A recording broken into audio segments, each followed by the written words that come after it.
Well, Russia launched a wave of missile and drone attacks across Ukraine overnight, injuring at least 5 people and causing fires, according to Ukrainian officials. These latest attacks come as Ukraine's president, Volodymyr Zelenskyy, is pressing his partner nations for more weapons. Zelenskyy is meeting with top defense officials from the U.S. and other allies in Germany this morning. Speaking earlier, U.S. Defense Secretary Lloyd Austin announced an additional $250 million in security assistance that the U.S. plans to send to Kyiv. Time is of the essence, especially with winter on its way. And we must all step up our support, and quickly. So I'm pleased to say that President Biden will announce today an additional $250 million security assistance package for Ukraine.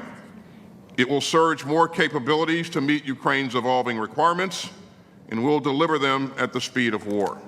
So joining us live from Ramstein Air Base in Germany is CBS News senior national security correspondent Charlie D'Agata. Charlie, what can you tell us about today's meetings?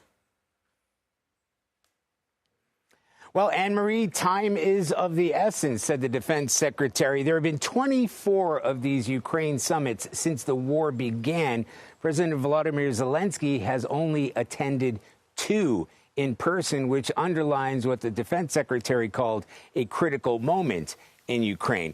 So it comes on the same week as Ukraine suffered its worst attack this year, and that ballistic missile twin strike that killed dozens at a military academy, wounding around 200 more in Poltava. It's part of a nationwide campaign of Russian missile and drone strikes across the country, including one that hit Lviv to the far west, and that is a rare occurrence.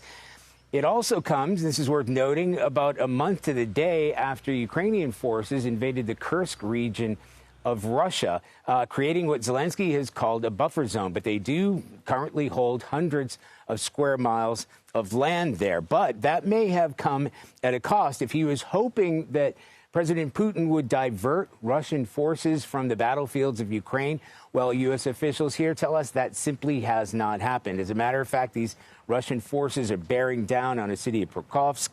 It's a critical hub.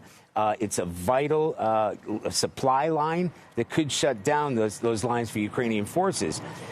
And what we've heard from President Zelenskyy so far, military plane overhead, what he wants is more air defenses. What he wants is longer range weapons, and critically, to have the permission to use those weapons to strike targets deeper into Russia itself. Now, as you said at the beginning, the defense secretary has already put the United States foot forward. President Biden announcing that $250 million aid package. As far as the rest of the allies, we'll have to wait this afternoon to see what they have on offer. Anne-Marie? Yeah, if this continues the way it has, the allies and the U.S. will be very slow to give that approval, slower than Ukraine would like at least. Charlie, thank you.